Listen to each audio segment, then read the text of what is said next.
The no snitching rule is one hell of a sacred rule in the rap industry. Once you're tagged as a snitch, you're basically cancelled from the rap industry. You lose genuine connections and rappers simply stop collaborating with you. Because, of course, nobody wants to get ratted out.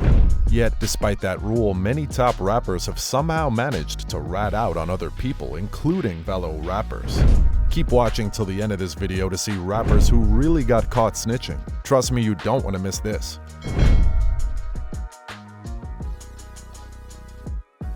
Gunna. Who would have thought Gunna would ever be named among snitches? Not me, and I bet not you too. But how did this happen? Let's take this back a little bit. You see, back in May 2022, Gunna, Young Thug, alongside 26 other YSL members, were arrested and slammed with RICO charges. As for Gunna, the indictment stated that he was not only a part of the YSL group, which they called a gang, but also that he had allegedly acquired stolen items and had substances with the intent to distribute. Of course, after his arrest, the next step was to seek a bond, but he failed twice. But here's what came next. After the third bond denial, news hit the media that Gunna had pleaded guilty, but somehow still got released from jail. Now this was what made everyone go bananas. Rappers and fans of YSL couldn't help but ask, how did Gunna get out? Well, it turns out that Gunna snitched his way out of prison. On November 22nd, 2022, Gunna took a plea deal when he accepted to enter an Alford plea. After this, Gunna received a 5-year sentence, with 1 year out of the 5-year sentence being served during his time in jail, and the other 4 years being suspended. There, he got an easy way out. He was, however, asked to serve 500 hours of community service after his release.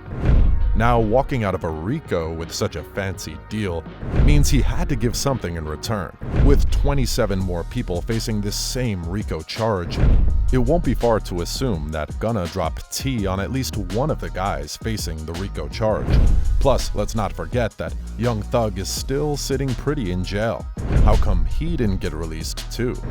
Anyway, after facing constant backlash and accusations from rappers and netizens, Gunna was forced to speak out about his alleged snitching. He said to a news outlet, "While I have agreed to always be truthful, I want to make it perfectly clear that I have not made any statements, have not been interviewed, have not cooperated, have not agreed to testify or be a witness for or against any party in the case, and have absolutely no intention of being involved in the trial process in any way." He went ahead to explain that he had decided to end his own RICO charge by taking the Alford plea, which afforded him the suspension of his sentence. How true could Gunna's statements be? I mean, we all saw the video of Gunna's testimony in court. He agreed that YSL was indeed a gang. He also admitted they were involved in violent crimes. And of course, let's not forget that he testified that the drugs and guns found in the cars were not his. YSL is a music label and a gang, and you have personal knowledge that members or associates of YSL have committed crimes in furtherance of the gang. Yes, ma'am. Well, if they're not yours, then whose are they, Gunna? I don't know about you guys, but I definitely smell a rat. 6ix9ine. Gunna taking the snitch title from the greatest rap snitch of all time was definitely unexpected. But do you think Gunna is a greater snitch than 6ix9ine? We're about to find out. Back in 2018, 6ix9ine made the news after pleading guilty to numerous counts of cocaine trafficking, possession of a firearm, and racketeering.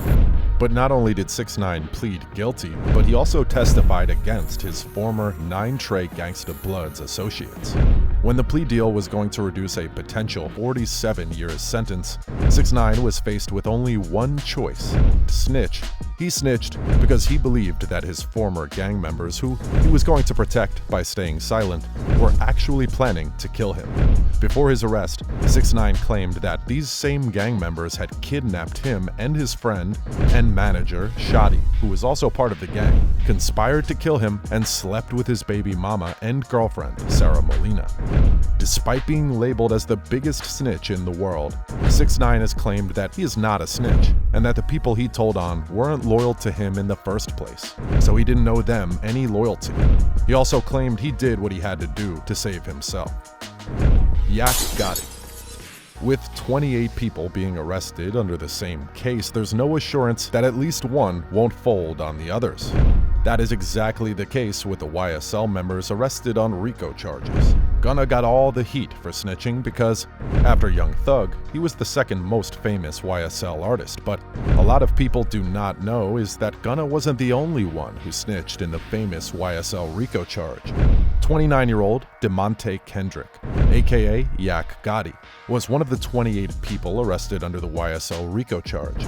Rumors of Gotti snitching began when alleged paperwork surfaced, claiming Gotti admitted to law enforcement officials in 2018 that he had given a rifle to another YSL member, Martinez Lil Duke Arnold, who allegedly planned to use it in retaliation against a rival gang during an incident in 2015. Gotti eventually pleaded guilty to the gun charges and was sentenced. After the snitching accusation surfaced during the recent YSL arrest, Yak Gotti had to defend himself on social media. He wrote on Instagram, "My brother never did a day in jail because I claimed I did 4 years fed with no tears. Stop the cap."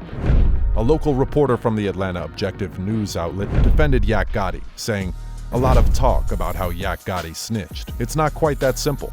He pled guilty when he and YSL Duke were caught with rifles a few years ago as they were on the way to a retaliation hit after a fight at Magic City." He added, "If pleading guilty is snitching, that's a high standard." T.I. When it comes to the rap OGs, no one would ever suspect them of snitching. But did you know that T.I. snitched on his own blood back in the day? I bet you didn't. Here's what went down between T.I. and his dead cousin. For years, T.I. was labeled a snitch, but the rapper continued to deny the allegations. In the early 2000s, T.I. and his cousin, Toot, were caught with a gun while operating their business in Atlanta. And yes, it was an illegal business where they sold stolen upscale clothes. They were charged with possession of firearms and were made to go through a trial. However, during the trial, Toot was murdered. So it was just T.I. going through the trial alone, and his lawyer encouraged him to save himself. According to T.I., his lawyer said, "Well, you know, I could make everything go away if it was Toot's, it was Tramel's," he said. He then decided to pin it all on his dead cousin. T.I., however, didn't respond to this backlash. Instead, his son King Harris came to his defense by saying on his Instagram Live, "Y'all could tell me I'm wrong or whatever. Y'all throwing out the wrong word. Look, listen, a snitch, a rat, a mouse is you putting somebody. If you put somebody else in trouble and you get out, somebody has to do time, and like that for you to be a snitch." That's the end of today's video, guys. If you enjoyed this video, make sure to subscribe for more content. Also, don't forget to smash that like button and leave a comment down below. Thanks.